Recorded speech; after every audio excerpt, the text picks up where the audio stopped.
The life cycle of your candidate industry is important to understand as well. And when we look at life cycle, we're going to look at it in the context of industry status and its impact on your success as an entrepreneur. When we explore the industry, we've talked about industry conditions and specifically the knowledge and demand factors. Now we're going to transition into industry status and think about the influence of life cycle and structure. This gives us some insights into the rules of that industry as well as some of the hurdles that we may face. And within the opportunity analysis canvas, this will introduce our discussion of the fifth element of industry status. So, life cycle. It's similar to what you would expect. It's the stage of development of an industry.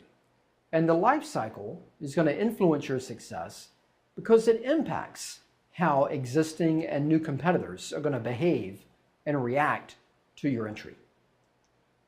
It comes in several categories. In this example, it starts with research and development. You may have a limited monopoly if you're an early entrant. The second phase is growth. You begin to launch your product in the market, and other competitors enter the market as well.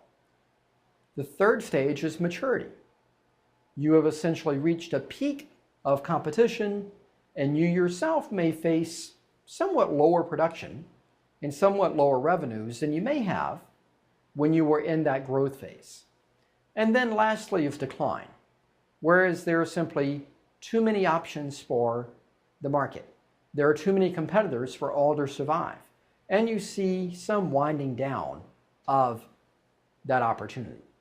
Now, other elements, when you look at life cycle, may break them into young, middle-aged, and old as well. The curve is very similar. And we want to, as startups, recognize there's tremendous value to being towards the front of that curve. It's not to say that if you're not the first entrant, that there's no opportunity, but I would argue if there are 10 or 20 or 30 other companies already in the space that may be trying to do the same thing you're trying to do, and particularly if they're trying to achieve it the same way, that might not be the product opportunity that I would at least pursue. So let's look at this. You're familiar with Hollywood. You may be familiar with Bollywood. You may or may not be familiar with Nollywood. So we're going to take a look at this. And the element to take away here is to realize that as industries are birthed, mature, and decline, there may be an opportunity for that industry to reemerge in other geographic regions. That's the case that we're going to talk about here. So one of our key takeaways here is that the life cycle influences the cost of entry and the rules of competition within an industry. And depending on the maturity, if you're early, it can be very affordable. It can be relatively easy from a financial standpoint and much more cost-effective for entrepreneurs to enter and compete successfully if they are early entrants into an industry. Inversely, if it's a middle or late stage industry, they may already be dominated by large and established competitors. They may have economies of scale already established. They may have a brand and partnerships and distribution already built. And it can be very expensive, very complicated, and potentially not very profitable to be a startup in that environment. So we want to favor being an early entrant and participating in the benefits of being at the front of that life cycle.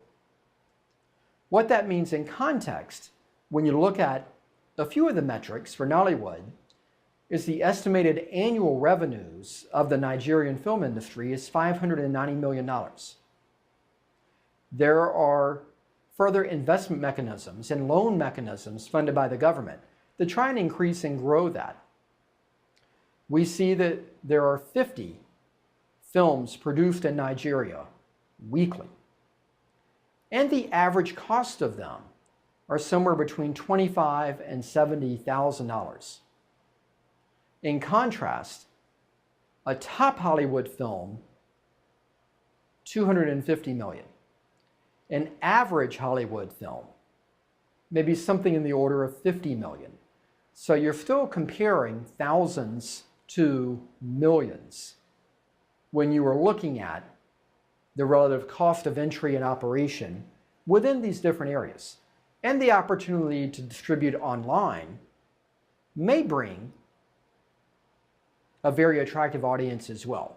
So the production in a country by no means limits its market and the customer base to that country.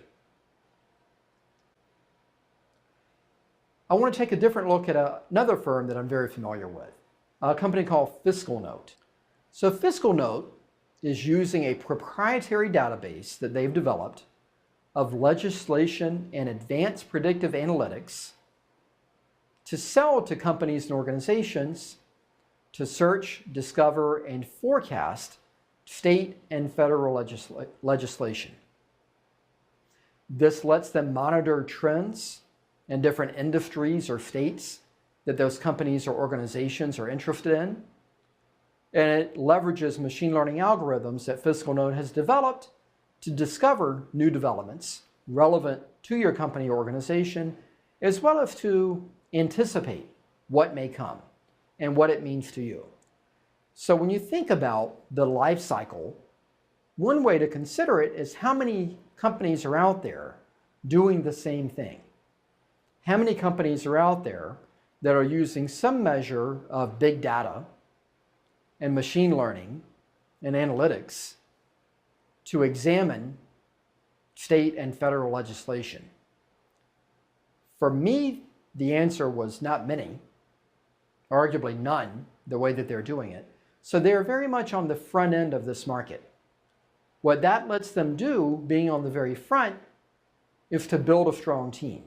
So beyond the three co-founders, including Jonathan Chen, the CTO, that I work most closely here as a student at the University of Maryland, they were able to build a very strong advisory team. An advisory team from some companies that you may know, like Elsevier and LegalZoom. An advisory team of federal expertise, people that had worked in the White House, people that had worked at the State Department, people that understood the market that they were pursuing and had the relationships to help facilitate that. They also were able to secure some notable investors. Mark Cuban, Jerry Yang, one of the co-founders of Yahoo, as well as venture capital. So as students, as full-time students in the fall of their senior year, they were able to raise $1.2 million in venture funding from NEA and first-round capital. So in that way, by being new, by being at the very front of that industry life cycle, they were able to attract and bring in talent and funding that had they been the 10th company or the 20th company to do it 2 or 3 years from now, they probably would not have been able to get the advisors nor get the funding that they've been able to access as an early entrant. So what we see there is that new ventures perform best in young industries. There's substantially less competition by definition. And the competition is often small, thereby giving a more level playing field to new entrants. It also gives you somewhat of a common learning curve. When everyone is new, there are no old competitors. There are no established leaders. There aren't decades of experience. There isn't partnerships and exclusivity agreements that are already in play. There aren't distribution channels that are already locked up. It's somewhat of an open playing field that you can compete with and compete on somewhat equal footing. So in summary, when we think about life cycle, it influences the competitive environment of the venture and your overall success substantially. Young industries present multiple advantages for new entrants. And while it's not known, while you do have to give significant consideration to what may happen, how to establish, there's not a lot of precedent for what will work. I would argue that while that is a challenge, there's still more ultimate upside to enter and participate in the young industry and in industries that are very early in those life cycles.